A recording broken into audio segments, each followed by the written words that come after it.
Cette émission vous est présentée par la boutique Unicité. Procurez-vous des produits dérivés aux couleurs de la radio du Nouveau Monde à unicité.ca. Du coq à l'âne avec Amélie Paul et Sly Chapelle à Radio Unicité.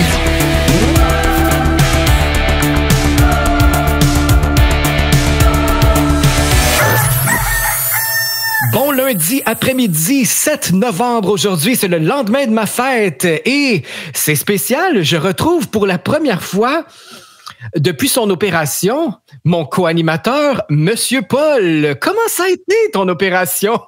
Oh mon Dieu, Oscar, ça a très bien été. Je vais bien, j'ai survécu, c'est déjà ça. Sans blague, elle est plus féminine que jamais. C'était un petit clin d'œil parce que je disais aux gens que tu allais te faire une transformation. La grande opération pour devenir un homme, c'est la mode ces temps-ci. Non, j'aime beaucoup la féminité. Je trouve que le nouveau monde va passer par les femmes, mais bon, ça serait discutable. Cela dit, fais-moi pas trop rire, Sly, parce que quand je ris, ça me fait mal. C'est vrai, toi, t'es handicapé pour quelques jours encore, hein? Mais t'as l'air vraiment de bonne humeur quand même. Je suis de bonne humeur parce qu'au-delà du fait que, bon, c'est sûr que j'ai des douleurs au niveau de la poitrine, hein? Je me suis quand même fait charcuter assez intensément. Mais on dirait que j'ai l'impression que je vois déjà des changements. Je ne veux pas vendre la peau de l'ours avant de l'avoir tué. Mais en tout cas, je suis enthousiaste et j'avais lu plusieurs femmes sur des forums par rapport aux implants mammaires, là, ou à la maladie des implants, qui disaient que immédiatement après l'opération, il avait senti des changements. Puis moi, je ne croyais pas à ça. Je me disais, voyons, c'est ridicule, là. Et puis, on dirait qu'effectivement, j'en vois déjà. Donc, on dirait que j'ose pas trop le dire, mais je suis très enthousiaste et très positive. Tu vas pouvoir comparer ta réaction avec celle de notre invité de mercredi, puisqu'on va recevoir à Du Coq à l'âne Jody Poulain, alias Miss DJ Licious, qui a fait la même opération que toi il y a quelque temps. Donc, vous allez échanger sur vos résultats, puis aussi les symptômes que vous reconnaissiez avant et votre prise de conscience qui vous a fait vraiment poser ce geste-là. Alors, moi, je suis très content de te retrouver au naturel, en pleine forme, en pleine forme, compte tenu de ce que tu viens de vivre, là. Une bonne forme morale, en tout cas. C'est sûr que physiquement, je suis encore un peu fragile, mais non, je suis en bonne forme. Ça va bien. Je suis contente. Le pire est fait, là. Oui, bon, c'est la guérison, puis il faut que tu prennes soin de toi. Donc là, si je te fais pas rire, il faut pas que je te fasse rire, est-ce que je peux te faire fâcher? Fais-moi fâcher. Non, parce que si je m'emporte, j'ai remarqué avant l'émission, on se parlait, puis j'ai pas parlé autant que ça depuis l'opération. Je me rends compte que c'est comme c'est difficile, sa respiration quand je parle trop. Parce que là, moi, je voulais te parler du défilé du Père Noël et de la fameuse fée des étoiles. Là, je vais pomper. Exactement. Donc, je vais te laisser quelques minutes là, pour te calmer. Et puis, on en reparlera un petit peu plus tard au courant de l'émission. Je veux aussi vous mentionner qu'aujourd'hui, dans les prochaines minutes, on reçoit un cuisinier formidable que vous allez reconnaître pour ses participations, entre autres à l'émission Salut Bonjour à TVA. S'il y a des gens qui regardent ça. Nos amis québécois. Je ne sais pas si nos auditeurs sont fervents. Je sais pas, Sly. Moi, je trouve ça merveilleux parce que l'idée, c'est de créer des ponts. Et là, en recevant cet invité-là, on en crée un pont. Et puis, merci à lui d'accepter notre invitation aussi. Oui, on reçoit Jean-François Plante et on va cuisiner les courges. On va parler également de ses livres qui sont disponibles. J'aime bien sa cuisine à Jean-François Plante parce que c'est pas compliqué. C'est de la cuisine bistrot. Donc, ce qu'on retrouve dans notre garde-manger, dans notre frigidaire, là, notre réfrigérateur, excusez-moi, le frigidaire, c'est une marque. Ce qu'on a sous la main, Jean-François a toujours des bonnes idées puis des solutions pour que ça aille vite et que ça soit bon. Et moi, je vais vous écouter triper ensemble. Moi, je connais rien sur la bouffe. Mon chum, il fait à manger. Franchement, je suis la fille la plus chanceuse du monde. Surtout là, qu'il me fait des petits plats. Il s'occupe de moi parce que je suis comme invalide. Bon, peut-être qu'il devrait écouter Jean-François Plante. Ça va lui donner des idées de beaux plats à te faire. Aimes-tu les courges, toi? Oui, j'adore. Oui, l'automne, les courges, les citrouilles, j'aime la courge Delicacia. Elle est très sucrée. Les gens utilisent ça pour faire des desserts. Ça, c'est tellement bon. Toutes les courges, j'ai même pas pensé courge, je ne sais plus leur nom. Là. Il y en a de toutes sortes. Moi, je trouve c'est tout bon. Ouais, la courge musquée, ça, je fais des potages avec ça. La courge spaghetti, c'est la classique. Oui, la courge spaghetti, effectivement. La musquée, là, elle est comme à l'air d'un pénis. Là. Oui. Oui, c'est ça. Alors, on va parler de courge avec Jean-François Plante aujourd'hui à l'émission. Hey, c'est particulier. J'ai hâte de le recevoir, Jean-François, parce que imagine-toi donc qu'on a fait de la radio à la même place au début des années 90. Alors, c'est un... Il faisait de la radio, lui? Il parlait pas de cuisine, c'est un animateur radio. C'est un animateur radio. Okay. Et puis, moi, je terminais mes chroniques de nouveautés musicales, de critiques de spectacles dans l'émission d'une autre animatrice qui s'appelait Lydie Ouellet.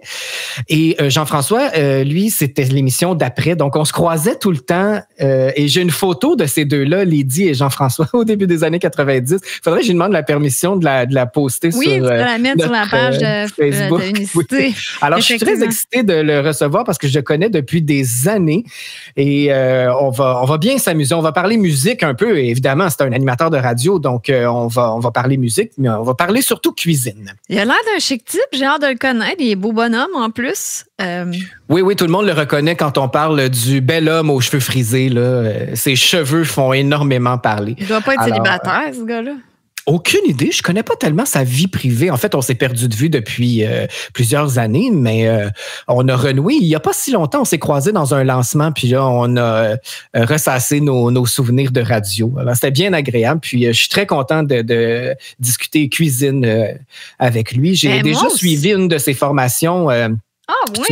Sur un webinaire, là, en fait, sur la cuisine. Et je vais inviter tous nos auditeurs à s'inscrire à cet atelier-là. C'est tout à fait gratuit. Et puis, Jean-François nous en parlera un petit peu plus tard à l'émission. Donc, toi, ta fin de semaine a été occupée en convalescence. Tu t'es fait opérer vendredi. Donc, tu ne dois pas avoir fait grand-chose de ta fin de semaine? À part samedi, je me suis reposée toute la journée. J'ai écouté des films. Donc, ça a été le festival des films QQ sur Netflix.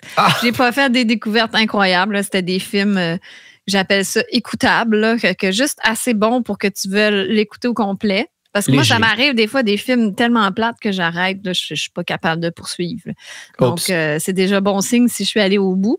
Et plusieurs fois, je me disais, bon, je vais aller faire un peu de montage parce que je veux finir La Vérité brutale numéro 15. J'ai hâte de la sortir. Puis ça fait un bout que je l'ai commencé. Puis là, je me dis, let's go, Amélie, je manque tellement de temps. Fait que là, j'en fais petit peu par petit peu.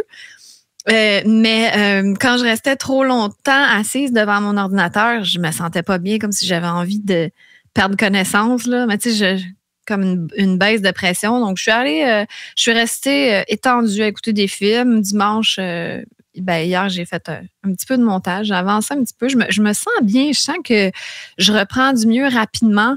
Et tu sais, j'ai eu des antidouleurs de prescrit. Là. Moi, j'ai pas pris ça pantoute, là, tu me niaises, là, antidouleur. Voyons, ça fait pas si mal que ça. Là. T'es une femme forte. Ben oui, je suis capable de toffer la run sans antidouleur. Moi, je vis ça à frette. Moi, c'est comme, je prends pas de médicaments dans la vie si j'ai mal à la tête. Les gens me disent, oui, mais quand t'as mal à la tête, tu fais quoi? Ben, j'attends que ça passe. Non, mais il y a plein de petits produits naturels. Ouais, moi, des fois, l'amande poivrée. L'amande poivrée, voilà. C'est vraiment génial. Je ne prendrais pas une Tylenol, là. Sauf que, attends, là, avant l'opération, l'infirmière est venue me porter un petit gobelet avec il y avait 5 pilules dedans.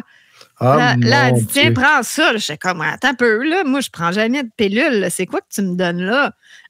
Comme si elle s'en venait m'inoculer, elle, là. Ouais. Elle dit, c'est 3 Tylenol, il y a une pilule pour te calmer, puis une pilule pour contre le mal de cœur. Ben, je pense que l'anesthésie générale, ça donne mal au cœur.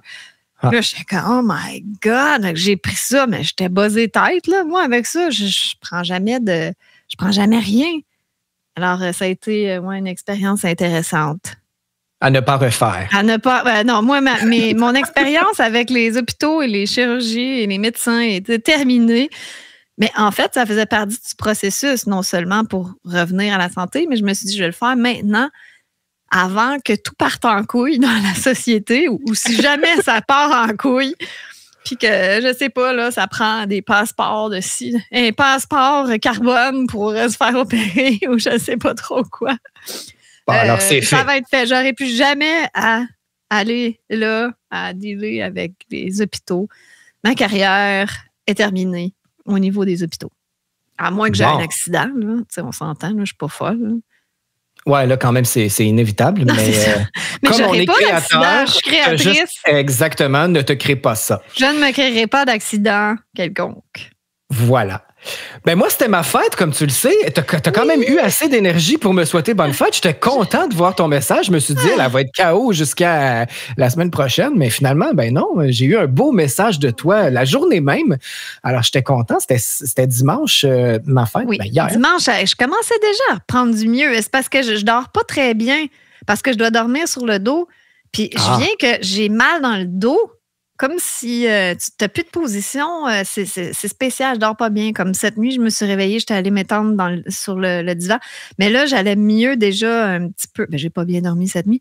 Mais dimanche, non, j'ai pensé à toi, puis je me suis dit, lui, il en profite en plus, il fait beau pour sa fête.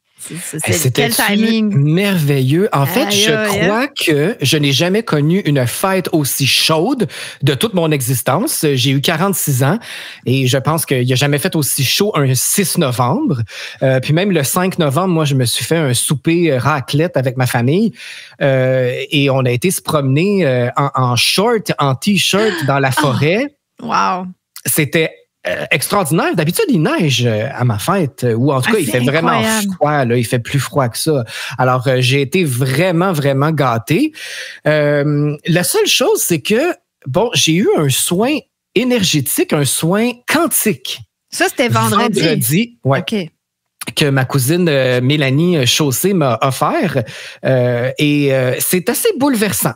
On va vous en parler mercredi parce qu'on va recevoir Mélanie en entrevue. Elle va nous parler de soins quantiques et c'est assez particulier. Ça défait des blocages, mais c'est vraiment intense, Amélie. C'est comme une thérapie. As-tu pleuré? Non. Mais j'ai ressenti beaucoup, beaucoup d'effets. Ma cousine, c'est une magicienne. C'est dans votre famille, ça, les dons un peu singuliers. Oui, j'imagine. Vous êtes bizarre dans cette famille-là. Ah oui, on est très bizarre.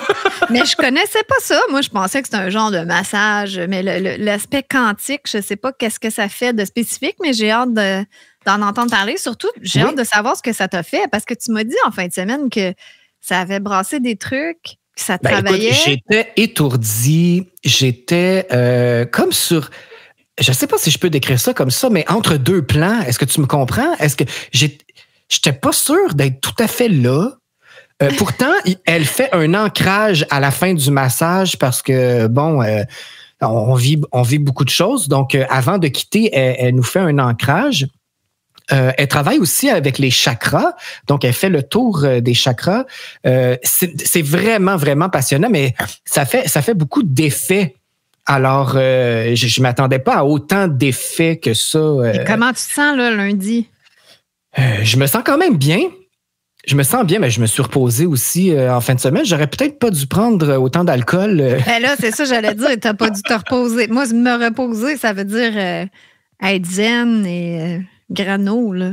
J'ai pas tant bu que ça, mais effectivement, quand c'est ta fête, tu prends on a pris un petit apéro, du vin en soupant, puis après ça, j'étais sur la tisane, là, une belle tisane à la menthe pour terminer mon souper. J'ai pas fait d'excès. Par contre, les effets de ce massage-là se ressentent plusieurs jours après, là. Donc, je pense qu'il y a une question d'équilibre, puis on va en reparler plus en détail avec elle, qui de mieux qu'elle-même pour expliquer ce soin-là. Oui, parce que ça serait peut-être pas pire dans ma nouvelle vie, le renouveau de faire ça.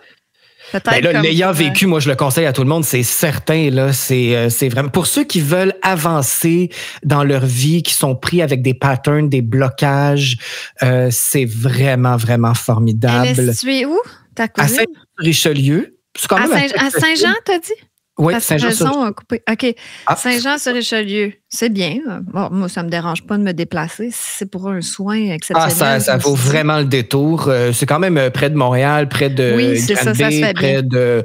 En tout cas, un peu partout. Là. C'est quand même assez central. Donc, ça vaut le coup pour prendre soin de soi. En tout cas, on ne s'étendra pas là-dessus. On va en reparler mercredi. Tout comme des détails par rapport à ton opération. On va en parler beaucoup plus en détail mercredi avec notre invité Jody Poulain. Donc, une émission, comme on pourrait dire, santé ce mercredi.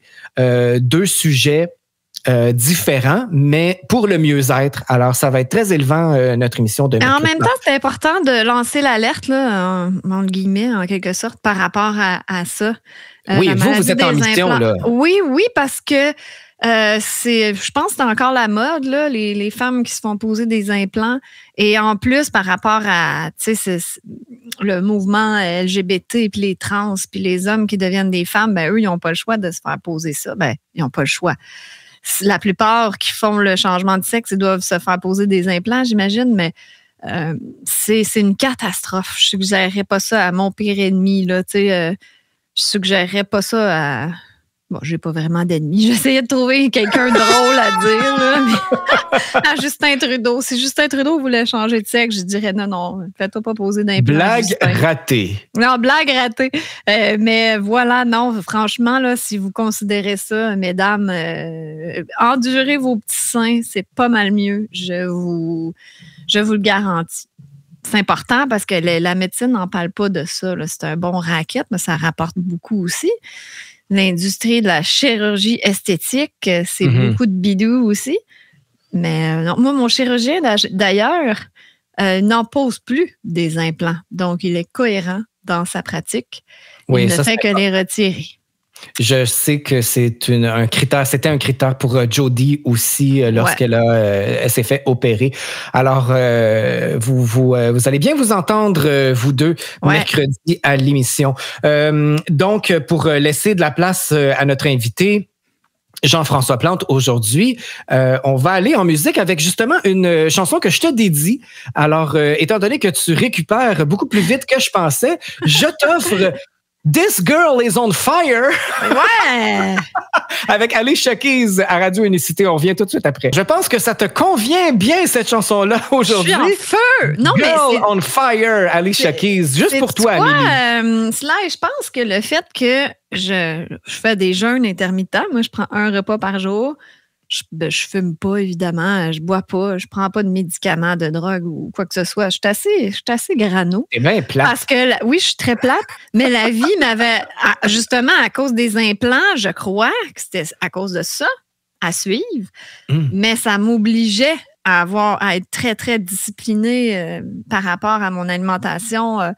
Parce que j'avais pas le droit vraiment à faire des écarts, sinon je payais le prix. Là, j'avais de l'inflammation, mauvaise digestion, tout ça. Donc, à quelque part, c'était un cadeau évolutif parce que ces problèmes-là m'ont amené à m'intéresser à la santé, à travailler mes émotions. Puis c'est ça qui m'a amené à faire un travail intérieur sur moi-même. Sinon, moi... je serais partie pour la gloire là, dans la débauche, là, sur le party. Puis c'était quelque chose, là, moi, dans la vingtaine. Alors, je pense que ça a été peut-être important. morte à 34 ans, comme Aaron Carter qui est décédé. Ben oui, ça m'a troublée, ça, parce que je n'étais pas une grande fan de Aaron, mais on s'entend que Nick Carter, c'était l'homme de ma vie, là, il y a quelques années. Donc, c'était mon beau-frère, là, Aaron. Okay. Non, mais c'était bizarre. Crime. C'est un destin tragique, je crois. J'ai pas tellement connu Aaron Carter, mais il a connu la gloire avec, je pense, 2 gros succès quand même là, dans sa carrière. Il avait peut-être 8-9 ans. Là. Ça a été très tôt pour connaître le succès comme ça. Puis évidemment, le fait que c'était le frère de Nick Carter, ça l'aidait. Là. C'est ça. Mais à un moment donné, il s'est perdu dans la drogue, puis il y a eu des problèmes de santé mentale aussi. On connaît toujours pas la cause exacte de sa mort. Ça prend toujours quelques jours avant de recevoir l'autopsie. Mais je trouve que c'est un destin tragique à 34 ans en plus.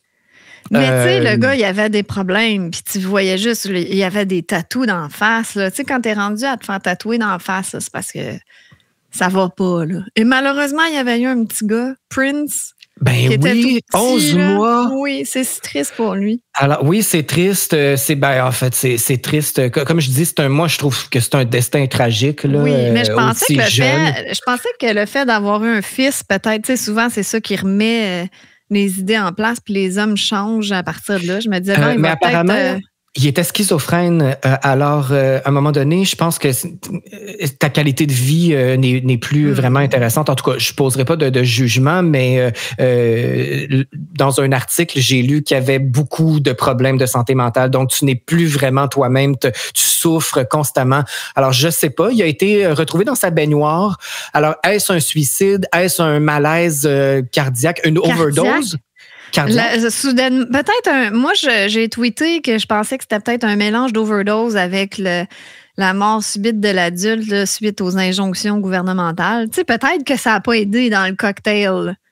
C'est sûr que les cocktails sont toujours explosifs. Là. Puis lui, il en prenait déjà beaucoup de drogue. Alors, le mélange a pu être fatal. Mais j'imagine qu'on en saura un peu plus dans les prochains jours. Ouais. Mais je sais que Nick Carter, il s'était vraiment dissocié de son frère. Il y avait un restraining order. C'est quoi ça? Restricting order? Restraining order, c'est un...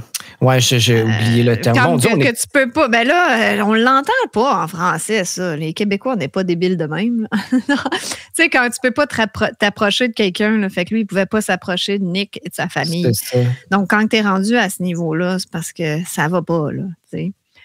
Nick, cette famille-là, il avait l'air très troublé. Hein? Leslie Carter, elle est morte à 25 ans d'une overdose.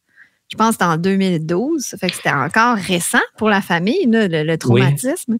C'est une ordonnance restrictive qu'on dit en français. Restricting order, ordonnance restrictive. Je pense que j'ai jamais entendu ça en français. Et Nick lui-même a souffert de la drogue. Il était cocaïnomane, alcoolique. Lui, il en a parlé. Je pense qu'il s'est pris en main, là. Mais c'est typique dans la famille Carter. Il y a quelque chose qui n'allait pas là, dans cette famille. Effectivement. Et j'ai appris que un de mes groupes préférés va être de retour après 10 ans d'absence. Il s'agit de Everything But the Girl. Te rappelles-tu de cette formation? Step off the train, I'm walking down your street again. Ah, c'était bon, ça. C'était un méga hit dans le temps. Leur gros succès Missing, moi, a marqué... Ça fait 20 ans à peu près. Et que ça fait un bout. Ouais, moi, c'est mon époque où je commençais à être DJ, donc j'ai fait jouer ça à répétition. C'était une de mes chansons préférées, Missing. Il y a un excellent remix de Todd Terry et c'est ce que je voulais vous faire entendre.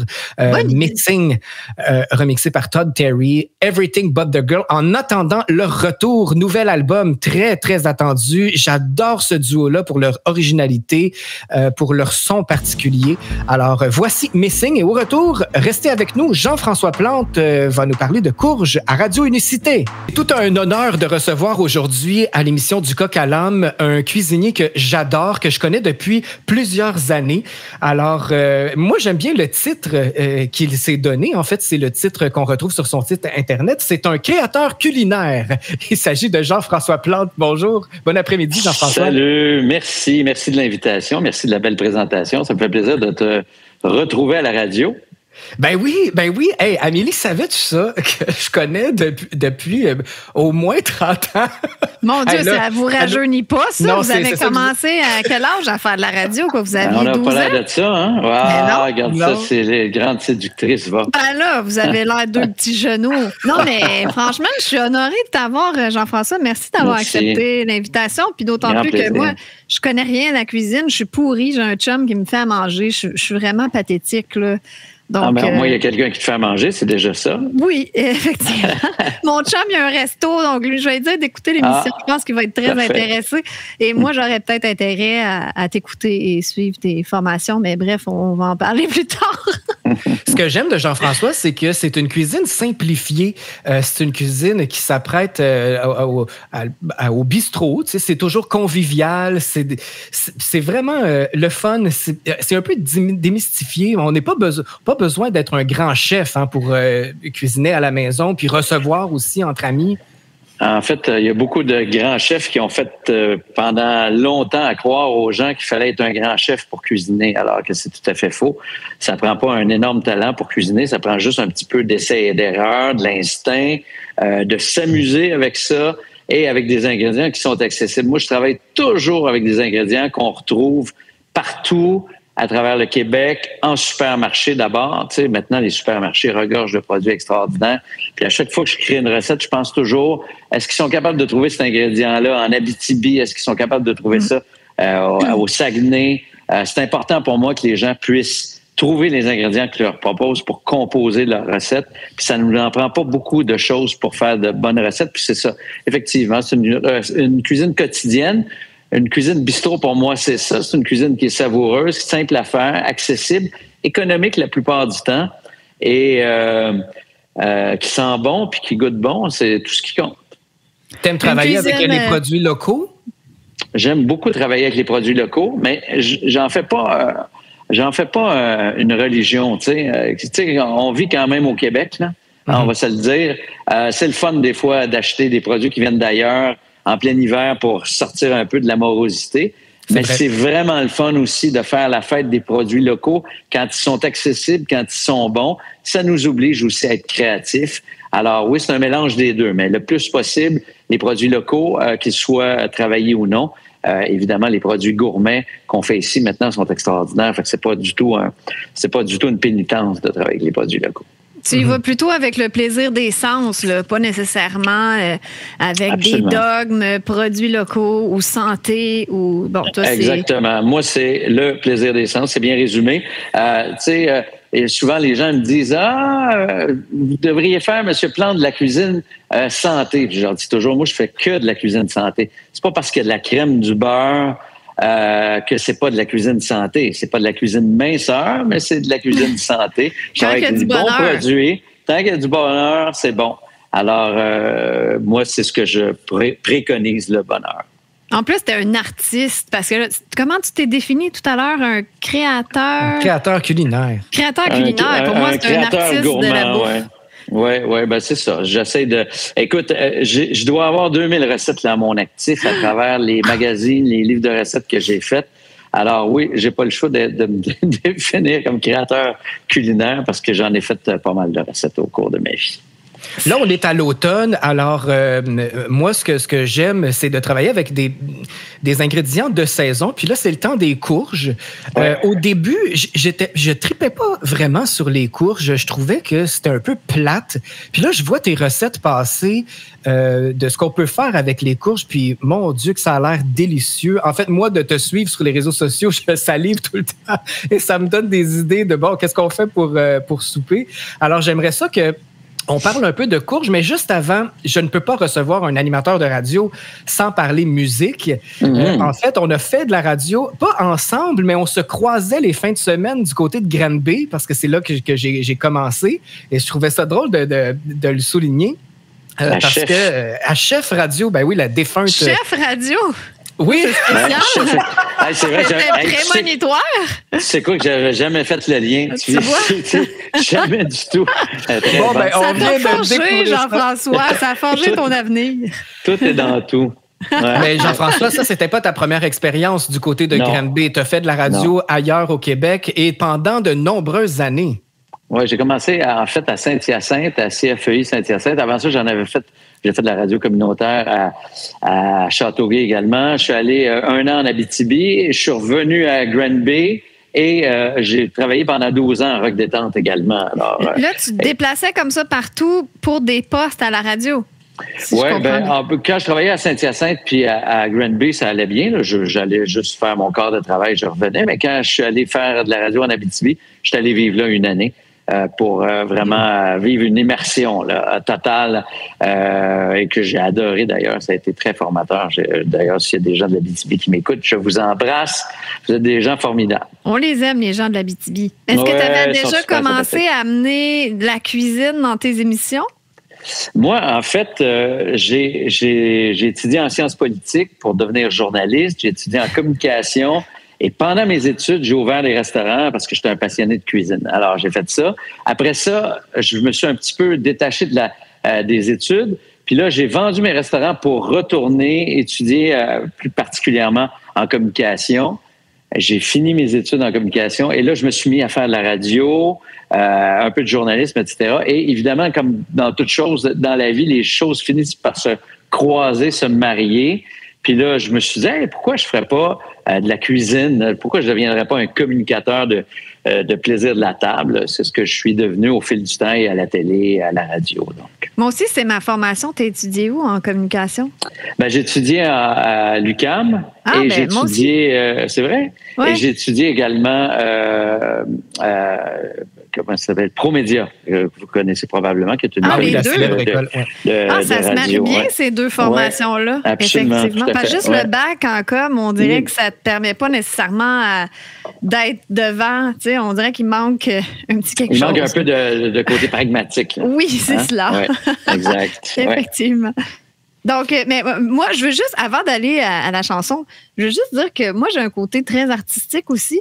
Ce qui me cause un problème avec la cuisine, c'est comme une forme d'art. Moi, je vois les chefs comme des artistes, mais de l'art éphémère. Puis moi, j'ai de la misère avec ça. Le côté que ton œuvre d'art va être démolie en l'espace d'un instant.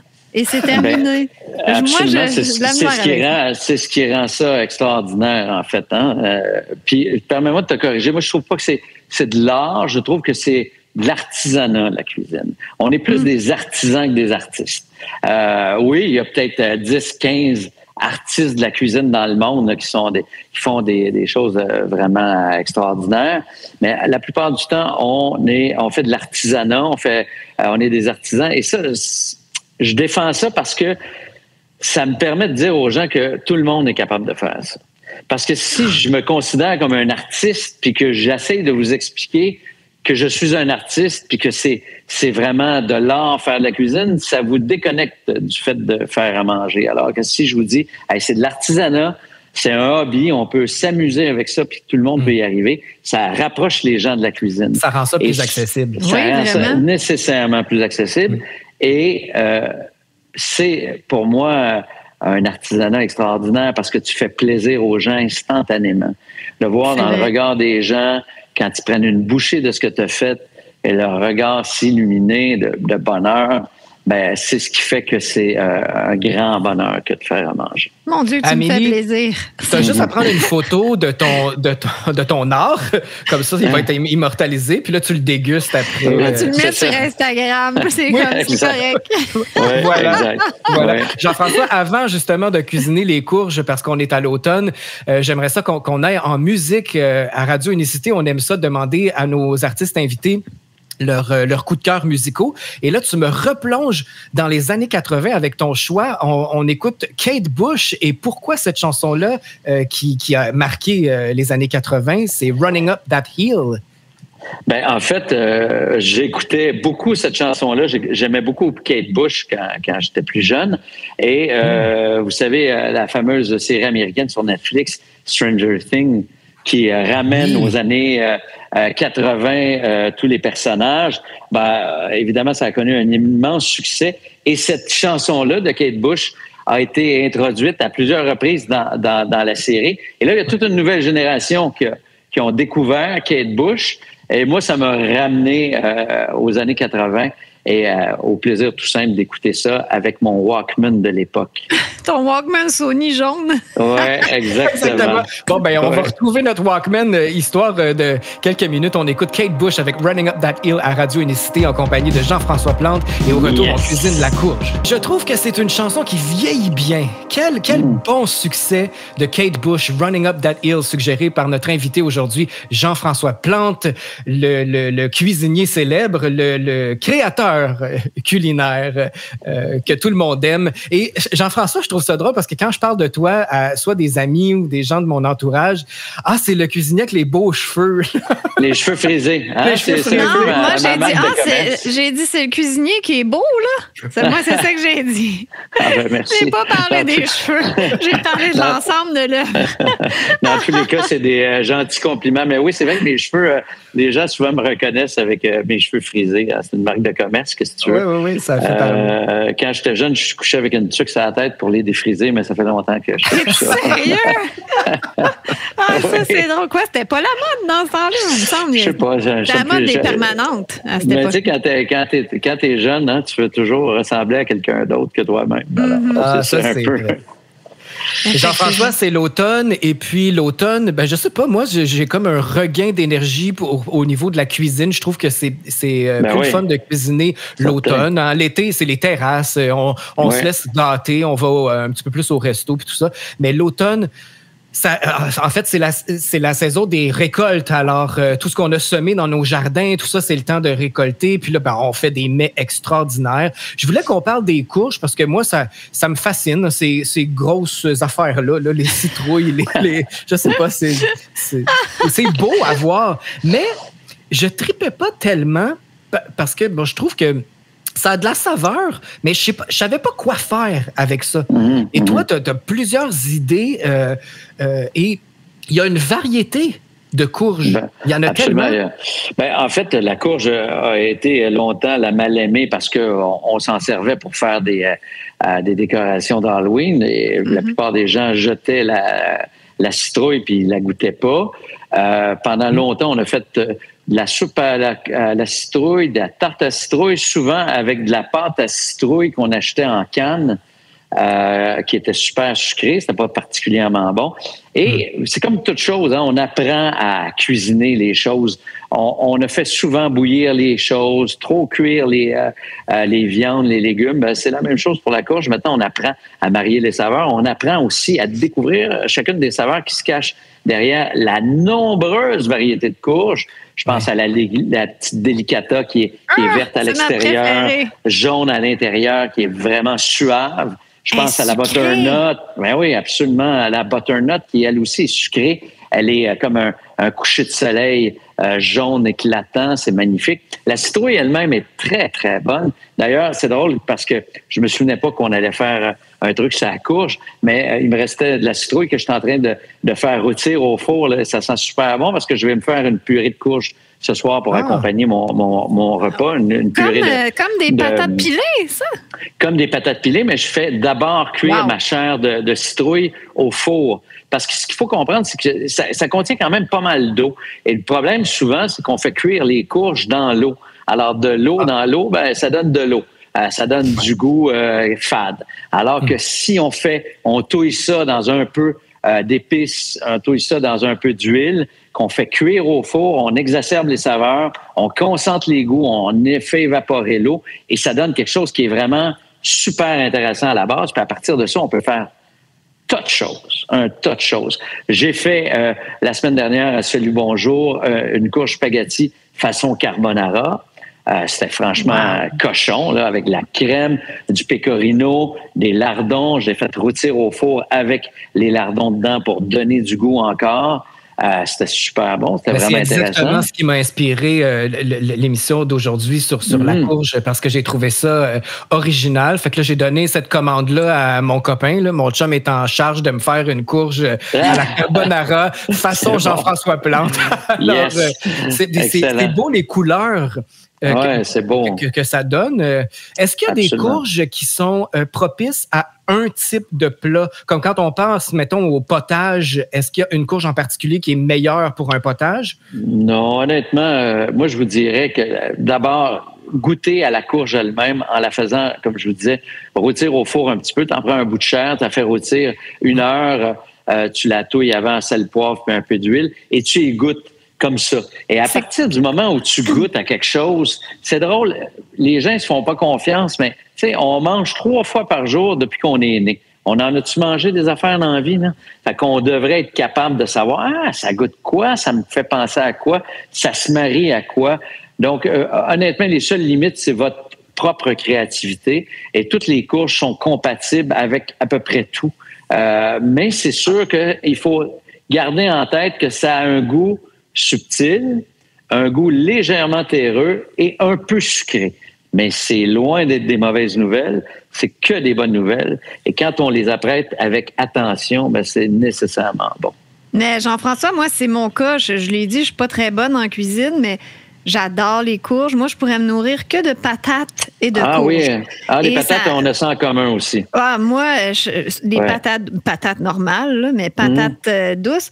Mais souvent, la courge, je fais juste ça. Ce que tu as dit, je la coupe en deux, j'enlève les graines que je peux faire griller par après. Mais je fais juste la mettre au four, comme ça. Et puis, je mange ça. Ah oui, OK, t'es une vraie, là. Une puriste. Moi, je suis une puriste de courge. Une puriste de la purée. C'est excellent. La courge, tu mets un petit peu de, comme tu dis, un petit peu d'huile, de sel, poivre, puis c'est tout, là. Puis c'est très économique aussi. Puis on peut marier ça, tu as parlé des patates, on peut marier ça facilement avec une pomme de terre, mais avec une patate douce aussi. La courge butternut avec la patate douce, ça fait un mélange extraordinaire et de couleurs et de saveurs, c'est tout à fait compatible. Ce qui est intéressant dans la courge aussi, c'est un produit autochtone, c'est un produit qui pousse en Amérique du Nord depuis toujours. Donc, c'est un produit qui est proche de nos racines. C'est un produit qui est économique et c'est un produit, merveilleuse nouvelle, qui se garde à l'année alors que tous les autres légumes, à ce temps-ci de l'année, ils sont plus accessibles. Mais les courges d'hiver, on peut garder ça toute l'année et faire la fête aux produits locaux toute l'année, justement. Wow. Oui, ça se conserve longtemps, c'est ça, ça passe pas de date là, indéfiniment. C'est ça. Oui, absolument. Moi, contrairement à Amélie, qui a l'air à aimer ça simple, moi, c'est trop simple pour moi. Il y a-t-il des mélanges que je peux faire? Moi, je trouve ça plat de manger de la courge juste de même, avec ça, les poivres. Là. Non, c'est ça. Moi, ça me prend un peu plus de décoration. C'est pour ça que la courge que tu as fait à la carbonara, ça m'interpelle un peu plus. Y a-t-il donc des mélanges qui... moi, je fais entre autres choses, et d'ailleurs, je vais vous offrir la recette là, pour vos auditeurs, auditrices. Je fais une soupe butternut aux épices saveur pain d'épices. Et j'y ajoute du fromage de chèvre doux dedans. Ça fait quelque chose de super velouté. Ça fait quelque chose de relevé avec les épices. Là, je pense au gingembre, je pense à un peu de cardamome, je pense à la muscade. Et avec un peu de chèvre qui est très basique, ça rend ça vraiment moelleux. Le côté sucré de la butternut, c'est un heureux mariage. Ça, c'est le genre d'affaire que tu aimerais, je suis persuadé. Et je vous enverrai la recette. Ça me donne l'eau à la bouche, puis on est sur l'heure du souper en plus. Alors, on va publier, grâce à ta générosité, Jean-François, la recette sur notre page Facebook de Radio Unicité. Alors, merci pour ça. Ça m'amène à te parler de ton plus récent livre, Jean-François, qui s'appelle Tablé, le plaisir de se retrouver. Je trouve ça le fun, le plaisir de se retrouver, parce que ça fait 2 ans et demi qu'on est éloignés de nos proches. Alors, c'est ton nouveau bébé, ça? Parle-nous-en un petit peu. En fait, il y a presque 1 an maintenant, j'ai fait ça pendant la pandémie, évidemment, parce que, je l'ai dit, cuisiner, dans le fond, c'est faire plaisir aux autres. Il n'y a rien de plus satisfaisant que de cuisiner pour les autres. D'ailleurs, les gens, souvent, ils disent « Moi, je suis seul, je cuisine moins », parce que effectivement, on cuisine beaucoup pour les autres. Et je me suis rendu compte que pendant la pandémie, alors que moi, j'adore recevoir, c'est une de mes passions dans la vie. J'ai été en restauration 30 ans, pas pour rien, parce que j'aime ça. Et j'aime recevoir à la maison aussi. Puis pendant la pandémie, évidemment, on a été coupé de ça. Donc, ça m'a donné l'idée de faire un livre autour des tablés. Une tablée, c'est les gens qui entourent une table. Et là, j'ai décidé de faire des thématiques différentes pour chacune des occasions. Ce que je me rends compte aussi souvent, c'est que les gens, ils savent pas nécessairement quoi marier en entrée, en accompagnement, en plat principal, puis en dessert. Ils ont de la difficulté à faire une table d'hôte d'une certaine façon. Alors, j'ai décidé, moi, de proposer des tablés avec des thématiques différentes, de l'entrée jusqu'au dessert, en passant par les accompagnements et les plats principaux. Des thématiques comme au chalet, pique-nique, sur la terrasse, entre amis, à la dernière minute, des soirées chic, etc. Des dizaines de tablés comme ça et évidemment des dizaines de recettes pour les accompagner. D'ailleurs, mon livre est en nomination pour la catégorie du meilleur livre généraliste de cuisine canadien et je devrais savoir incessamment si je gagne ou non un prix pour ce livre-là. C'est quoi le prix? C'est une reconnaissance, puis un beau petit trophée, puis la publicité qui va autour de ça. C'est l'honneur, oui, c'est ça. C'est puis l'honneur, un coup de pub pour le lait. Exactement. Wow! Félicitations. Déjà, une nomination, c'est très intéressant. Puis la meilleure des chances pour la suite. Moi, j'invite les gens à se procurer ce livre-là. Tes livres, ils sont disponibles un peu partout en librairie? Absolument, ils sont disponibles en librairie. J'en ai encore 4 ou 5 qui sont disponibles. Il y a Tablé, le précédent qui est Rôtir. Ensuite, le meilleur du bistrot et Tartare à volonté. Ça, c'est les 4 de mes livres qui sont disponibles présentement encore facilement en librairie. On peut les commander sur Amazon, je crois aussi, sur ton site. Absolument, sont disponibles, oui. Ça fait un beau cadeau de Noël, c'est le temps en ce moment. Moses de beau cadeau de Noël. En plus, un livre qui va probablement gagner un prix. Je suis certaine que tu vas gagner. Est-ce que c'est juste de dire que tu vulgarises un peu la cuisine? Pas vulgarise, mais tu la rends accessible. Dans le fond, tu rends ça simple. C'est ça. Je la rends le plus simple possible pour tout le monde. En fait, ce que je dis souvent, c'est que je pars d'une recette de chef que j'offrais, par exemple, dans mes restaurants et je trouve des trucs pour la simplifier pour qu'en bout de ligne, elle soit simple à faire, mais que ça goûte aussi bon que si on la mangeait au restaurant. Que genre, même moi, je serais capable de le faire. Assurément que tu serais capable de le faire. Mais justement, moi, Amélie, je vais te suggérer de faire la formation culinaire en ligne que Jean-François Plante offre aux gens. Moi, je l'ai fait il y a plusieurs mois, puis j'ai trouvé ça fantastique. Je pense qu'on n'ait pas grand-chose dans l'armoire ou dans le réfrigérateur, tu trouves toujours des associations. Il y a évidemment des ingrédients de base à toujours avoir sous la main, puis c'est possible de faire quelque chose avec ça de vraiment délicieux, d'incroyable. Et cette formation-là nous donne des petits trucs, justement. Oui, absolument. Je pars de l'idée qu'on a 5 goûts de base, puis qu'il faut jouer avec ces 5 goûts-là pour rendre les choses savoureuses. Et la plupart des 5 goûts de base peuvent être satisfaits avec des produits que vous avez déjà dans votre réfrigérateur, déjà dans votre garde-manger. Si vous jouez autour de ça, avec ça, vous êtes capable de rendre votre cuisine éclatante et ça n'a pas besoin, vous n'avez pas besoin d'utiliser du caviar, des truffes ou du bœuf Kobe pour rendre la cuisine intéressante. Loin de là, ça prend juste un petit peu de minutie puis jouer un petit peu avec les saveurs. C'est ce que je propose dans ma formation gratuite. Les trucs, c'est conseils. C'est gratuit, effectivement. Oui. Vous pouvez vous inscrire. Vous allez pouvoir passer ça sur le web. Et c'est une formation qui dure à peu près 1 heure. On s'inscrit à travers ton site? Comment ça fonctionne? Oui, absolument. Vous allez voir sur divertissementculinaire.ca. Vous pouvez vous inscrire directement à la formation. Super. Il y a aussi un lien sur ta page Facebook. Alors, on invite tous les gens à aller sur ma page Facebook, à tes réseaux sociaux. Sur Facebook, il y a toujours des belles photos, en tout cas, de tes recettes. C'est gentil. Oui, allez aimer mes réseaux sociaux. Ça me fait toujours plaisir. Allez cliquer, liker tout ça. Là, là j'ai 2 sites qui sont mon site est en renouvellement, mon site de Jean-François Plante. Donc, d'ici 1 mois, là, il va être vraiment à jour. Il va y avoir beaucoup, beaucoup de recettes dessus. Et j'ai le site de Espace Gourmand, qui est mon nouveau bébé également.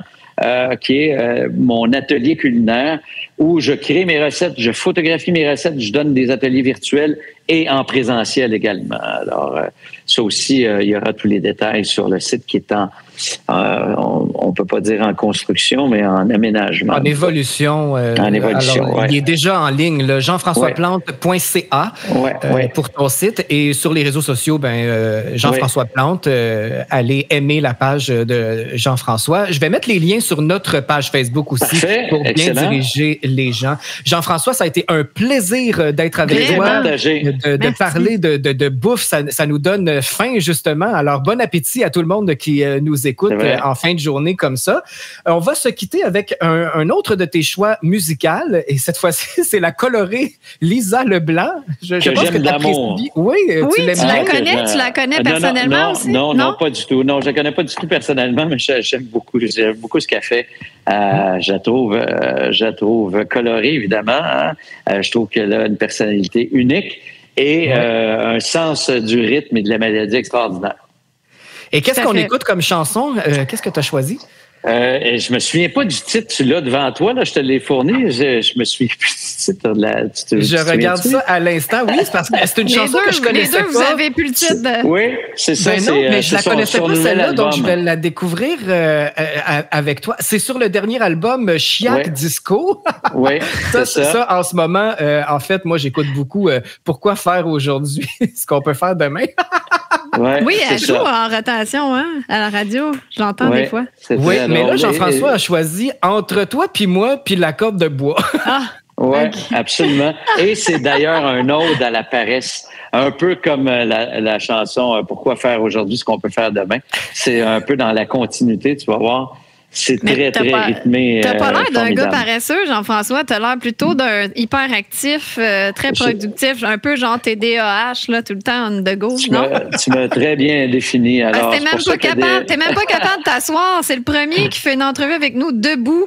Fait que t'es pas capable de... Ah oui, je t'ai bien diagnostiqué. Oui, très, très bien. C'est tout à fait moi. Mais ça me fait, j'aime ça, les personnages qui sont paresseux. Ça me fait rêver. Ça te fait rêver. Ça nous permet de décrocher un peu. Alors, on va terminer là-dessus cet bel entretien avec Jean-François Plante que je vous invite à suivre encore une fois sur les réseaux sociaux ou son site internet jean-françoisplante.ca. Le temps de cuisiner la courge et de retrouver une recette gracieusement offerte par Jean-François sur notre page Facebook de Radio Unicité. Je te souhaite le meilleur pour tout ce qui s'en vient, Jean-François, et merci beaucoup de ta présence. Bonne chance pour ton livre, Jean-François. Merci encore. Merci de votre invitation. Puis longue vie à votre émission également, dont j'adore le titre. Très bon. Merci. Très gentil, Jean-François. Bye. Mon Dieu, que ça passe vite, cette émission-là. En plus, c'est notre première de la semaine. Alors, quel bonheur de te savoir vivante, Amélie. Oui! Ça a bien été? Pas trop magané de notre heure et demie de radio aujourd'hui? Je suis correct. Je vois vraiment une différence parce que quand il a fait super beau, il fait beau depuis les quelques derniers jours, mais samedi, c'était comme l'été, là. Je crois qu'on reculait l'heure puis on reculait en même temps au mois de juillet. On faisait pas juste reculer l'heure. Exactement, un saut dans le temps. Je me suis dit, je vais essayer de profiter du beau temps. J'ai pris mon courage, je suis allée prendre une petite marche, mais j'ai pas... ça a fait 5 minutes, là, j'ai fait le tour du bloc. Puis j'étais pas capable de marcher plus longtemps, donc j'ai pas pu profiter beaucoup du beau temps. Mais là, ça va mieux. Là. Je reprends du poil de la bête, comme on dit. Voilà, et c'est une autre belle journée aujourd'hui, alors on est gâtés, donc tu peux prendre soin de toi. Oui, tu peux te reprendre tranquillement, ça va être évolutif, là, tranquillement. Tranquillement avec tranquillement. Oui, c'est ça, va promener ton chat dehors. Va promener mon chat en laisse. Alors, on a oublié de parler de notre sujet très important, qui était le défilé du Père Noël. Ah! Voilà. Ah, là, start-moi pas là-dessus. Non, mais on peut pas passer ça sous silence. Ça a même fait partie de mon sujet de souper de fête parce que je recevais mon ex et son copain. Et là, j'en ai profité pour leur demander, mais que pensez-vous d'une fée des étoiles drag queen au défilé du Père Noël? Et ils semblaient être d'accord. Mais ça leur causait pas de problème. Ça incitait à l'inclusion, ça incitait à... L'inclusion de quoi? L'inclusion de la diversité. Non, mais je veux dire, est-ce que les drag queens ont souffert de discrimination puis qu'on les a pas inclus? Je veux dire, moi, ça me fait rire. C'est pas des gays, c'est pas des trans, c'est des drag queens. C'est un métier, drag queen. Oui, mais eux autres, peut-être qu'ils étaient tannés d'être en spectacle le soir seulement dans des cabarets spécifiques. Ils ont décidé d'envahir. Mais les gens qui sont d'accord avec ça, là, les gens qui sont d'accord avec ça, qui ne voient pas de problème, c'est qu'ils ne voient pas le tableau d'ensemble. Comme la plupart des gens qu'on appelle moutons, là. Je ne sais pas comment l'appeler, c'est pas très gentil. Les gens plus conformistes, ils ne voient pas le tableau d'ensemble. Ils voient chaque chose comme des compartiments. Un bloc là, mais ils ne font pas les liens. Alors, je pense qu'ils ne voient pas le lien global, les liens par rapport au fait qu'on veut associer les drag queens avec les enfants. C'est très, très présent aux États-Unis. Il y a des drag queens qui lisent des histoires aux enfants. On l'a vu ici un petit peu avec Barbara, mais c'est moins... Barbada, oui, excusez-moi. Mais c'est moins répandu. J'ai rien contre la Barbada, là. Elle a l'air cool, là, la fille, le gars, la drag queen. mais ça reste de l'entertainment pour adultes. Les drag queens ont toujours été bienvenus dans la société, dans les cabarets.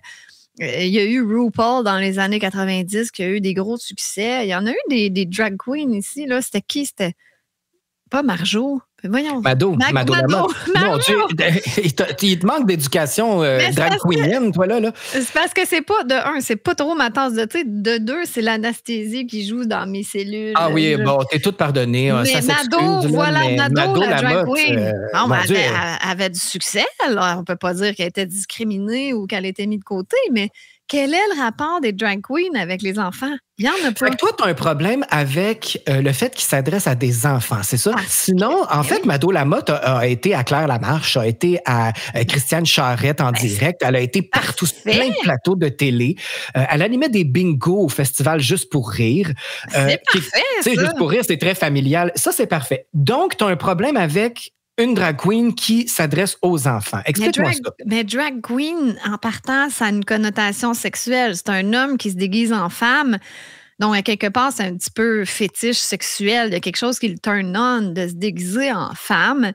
Et cela dit, entre parenthèses, une caricature de femme, là, parce que... oui, parce que les drag queens, je les ai jamais vraiment considérés comme des personnificateurs féminins, comme une travestie. Une travestie, c'est vraiment un homme qui s'habille en femme, qui se maquille. Mais une drag queen, pour moi, en fait, qui est un grand fan de Mado, là, je vais l'avouer, puis aussi, récemment, il y a une flambée, là, de popularité pour Rita Baga, que je connais bien parce que j'ai endisqué Rita Baga. J'ai produit une chanson pour Rita Baga. Une drag queen? Oui. Oui, Rita Baga travaille avec Julie Snyder, entre autres. Elle était dans Big Brother Célébrité. Je sais pas, j'ai pas suivi ça, mais cela dit, c'est encore de l'entertainment pour adultes. Fait que c'est correct. Mais on peut pas nier qu'il y a une connotation sexuelle au drag queen. Et comme je dis, une caricature de la femme ultra maquillée, c'est un métier, être drag queen. La personne, elle fait pas ça dans son quotidien, là, à moins d'être vraiment débile. C'est pas pareil comme quelqu'un qui est travesti ou trans. Le travesti, il va s'arranger comme une femme, mais pas comme une caricature de femme. Non, c'est ça. Il y a quand même une différence. C'est pour ça que la drag queen, pour moi, c'est comme un clown. C'est un clown, c'est ça. C'est un clown pour adultes. C'est pas un clown pour les enfants. Sinon, mets un clown normal, là. Je sais pas, moi, ça me dérange. Amélie, j'aimerais connaître l'opinion de nos auditeurs là-dessus parce que moi, je suis très, très partagée. Je suis très partagée parce que... étant donné qu'une drag queen, je considère ça comme un clown, il n'y a pas de mal à ce qu'un enfant voit une drag queen, mais le petit enfant en moi, qui est toujours très présent, si je vais voir le défilé du Père Noël et que là, la Fée des Étoiles, c'est une drag queen, là, j'ai un petit malaise. Je ne sais pas pourquoi. Est-ce que c'est mon côté macho? C'est la Fée des Étoiles. Ça ne me dérange pas que... là, on parlait d'un truc de Walt Disney. Là, moi, je ne ai pas tout écouté les trucs de Walt Disney, mais ça vient d'où, là, la sirène? C'est-tu Ariel? Ariel qui... C'est ça, Ariel? La petite sirène? La petite sirène, là, qui va être noire? Ah, ouais. Ça me dérange moins, là, quoi qu'on est encore dans le trip woke, là, de tout changer pour être plus inclusif. Là, à un moment donné, il faut arrêter avec ça parce que de virer fou avec l'inclusion, c'est de supposer que tout le monde fait de l'exclusion. Désolée, mais je veux dire, il n'y a pas d'exclusion envers les drag queens. Ils ont toujours été bienvenus dans l'entertainment, dans les cabarets, tout ça. Y a-t-il vraiment des drag queens qui ont dit on a été discriminés, non, c'est difficile. Voyons donc, revenez-en. Il n'y a pas eu de discrimination envers les drag queens. Ça n'a pas. Je vais te lire un passage je vais te lire un petit passage d'une opinion là, de ta préférée, Denise Bombardier. Ah, OK, bye. Non, mais écoute bien.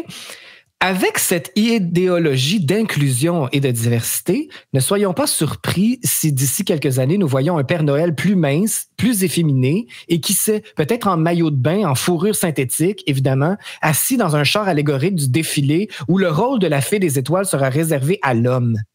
Évidemment, le féminisme des progressistes LGBTQ a l'avenir devant lui. Ben, écoute, je suis semi-d'accord avec Denise pour une fois. mais regarde, juste là, on parle juste là. Tu as le Père Noël et la Fête des Étoiles, c'est 2 hommes. Donc, on n'est pas dans l'inclusion, on est dans l'inverse. Parce que là, tu voles une job à une femme qui aurait pu être payée pour faire la Fête des Étoiles. Mais non, là, tu prends Barbada, qui doit déjà très bien gagner sa vie. Ça n'a aucun fucking rapport. Désolé. Puis de dire que je suis partagée ou que c'est correct, c'est de vraiment ignorer le tableau d'ensemble et l'agenda de sexualisation des enfants qu'on voit depuis quelques années. Il y a vraiment une volonté pour sexualiser les jeunes de plus en plus jeunes quand c'est rendu qu'on leur enseigne la masturbation dans les premières années du primaire. Là, exactement. C'est pas normal. Les enfants, ils n'ont pas de sexualité là, à cet âge-là. Là. Moi, je pensais pas à ça. Je pense que j'ai commencé à penser à la sexualité à 14 ans. Là. Moi, j'étais peut-être un peu en retard, là, mais je crois pas qu'à 7-8 ans, c'est normal d'être sexualisé. Et il y a personne qui va me faire croire qu'il n'y a pas de connotation sexuelle à la drag queen.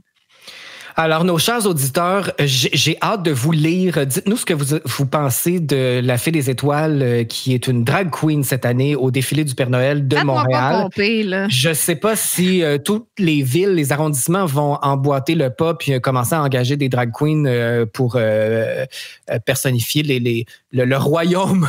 Tu as juste à regarder les commentaires sur Twitter. Tout le monde est scandalisé, à part 3-4 woke là, qui disent « Voyons, qu'est-ce que ça peut bien vous déranger? » Ben, excuse-moi, mais l'agenda de sexualisation puis de nous faire perdre notre identité puis de banaliser, de nous pousser dans le fond de la gueule l'agenda LGBT alors que, je veux dire, ça n'a pas rapport. Il n'y a même pas de D dans LGBTQ, LMNOP. Là.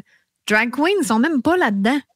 Ben parce que c'est pas une orientation. Ben c'est ça, c'est un métier. Je veux dire, ça n'a aucun rapport. Ça me pompe bien raide.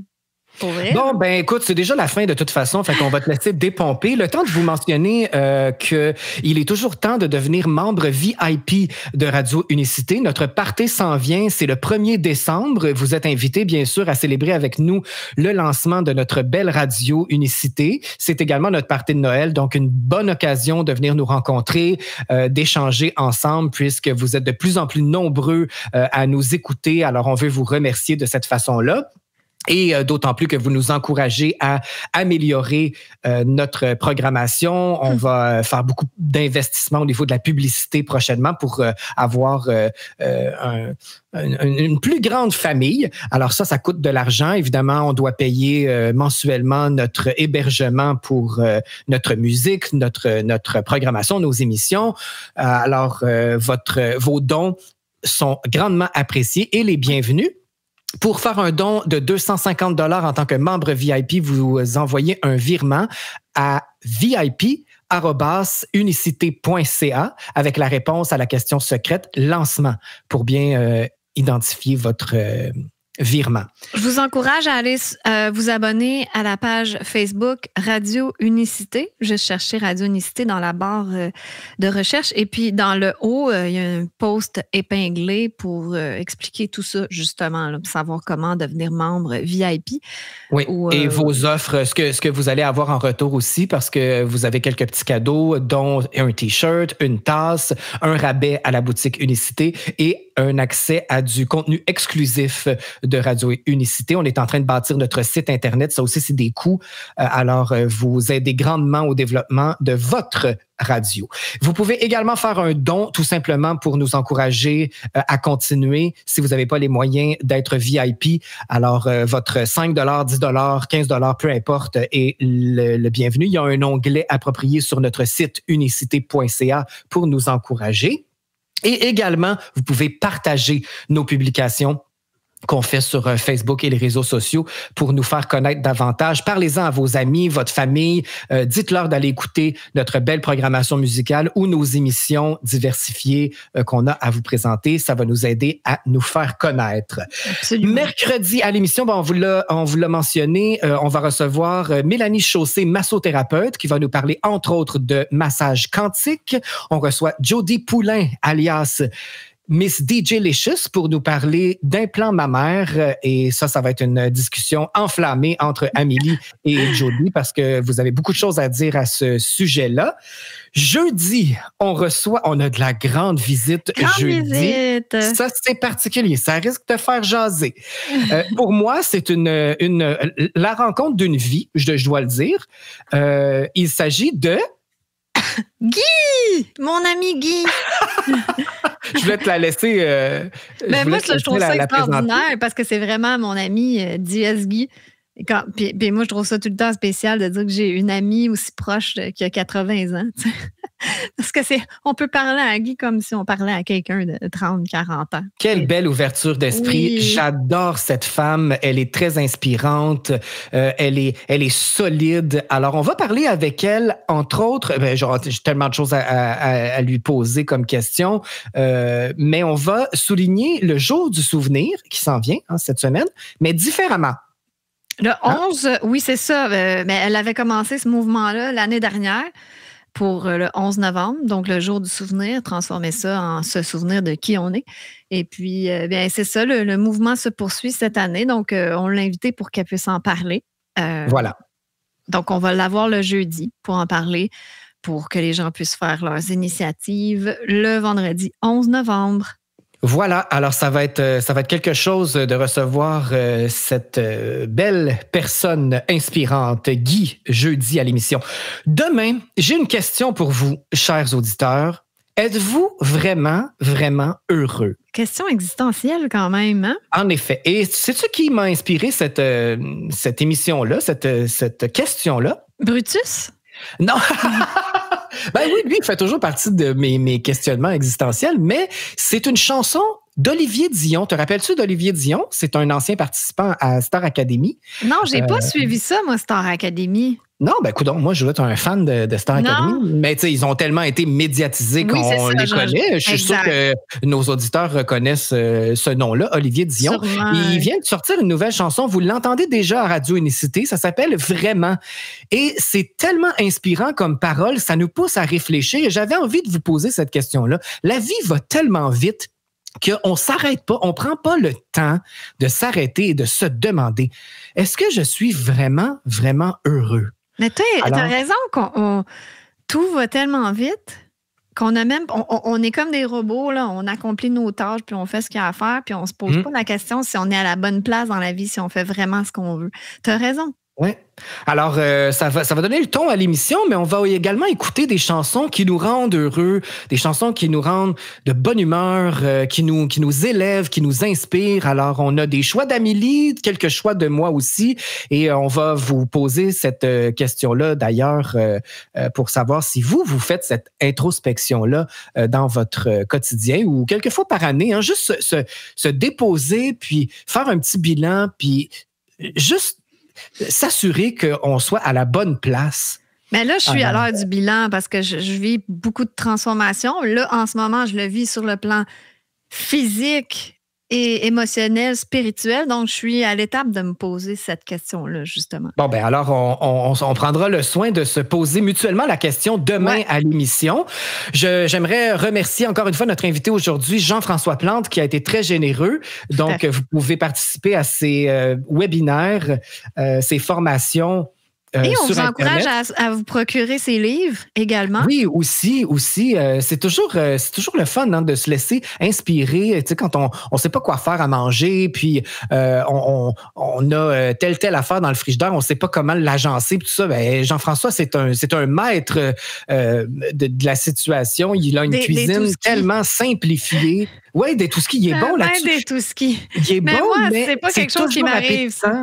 Non? Moi, je suis pas très bonne imaginative en cuisine. Vraiment pas, là. Ben là, mets les petits trucs à Jean-François en pratique. Là, tu peux voir. Mais tout mon chum cuisine, fait que t'as pas besoin de faire... Il est pas toujours là, il travaille beaucoup. Donc, des fois, il faut que je m'arrange par moi-même. Mais il est tellement incroyable, mon chum, il fait des grosses quantités pour qu'il m'en reste. Fait que ça dure longtemps. Ben, j'espère que tu as appris quelques trucs avec Jean-François que tu vas pouvoir mettre en pratique. Quand même. Alors, merci beaucoup d'avoir été là en ce beau lundi. On se retrouve demain en pleine forme. Donc là, je te laisse te reposer, Amélie. J'ai abusé un peu là, de... de ton temps. Je me sens bien quand même. Ça se passe bien. Bonne nouvelle, alors. On se retrouve demain. Attends, on finit avec ma toune. C'est vrai? Ben oui, pourquoi pas finir en musique? Oui, qu'est-ce que tu nous offres pour terminer cette émission? Je voulais qu'on termine avec un choix d'une chanson qui était au numéro 1 du Billboard le 7 novembre. Donc, la même date aujourd'hui. Oui. En 1982, donc il y a 40 ans. Quelle était la chanson numéro 1 il y a 40 ans aujourd'hui même? Et c'était Up Where We Belong de Joe Cocker et Jennifer Warnes. Et en tout cas, si vous vous rappelez pas c'est quoi, là, quand vous allez entendre les premières notes, vous allez vous en rappeler. Puis c'est tellement une belle chanson. Ça me fait penser à ma maman, d'ailleurs. Ah, ben ça va bien terminer l'émission. J'adore cette chanson-là aussi. Alors, on écoute ça, puis on se retrouve demain, 16h30, pour une autre émission du Coq à l'âne. À demain!